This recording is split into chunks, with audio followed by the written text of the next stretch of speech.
sees, mis ta pime loom seal teeb. Kelle mets? Kelle mets? Meie mets! Kelle mets?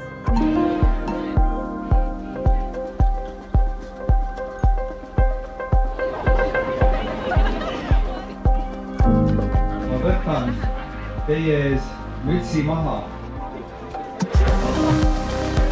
Kunagiste Lennart Meri sõnadega: olgem omal maal peremehed ja mitte kolonistid, kes raha himmust jätavad endast maha riistatud maa.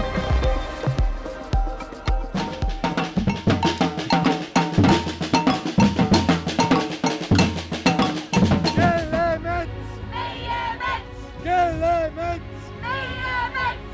Meie mets! Teeme ära! Teeme kära! Ärge müüge metsa ära!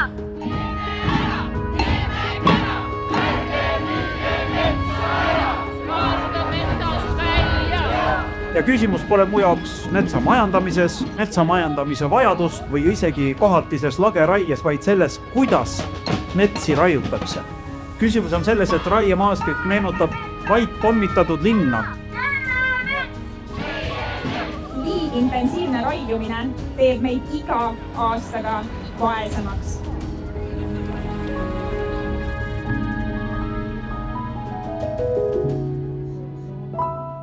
Elagu Eesti mets ja kõik selle asukad!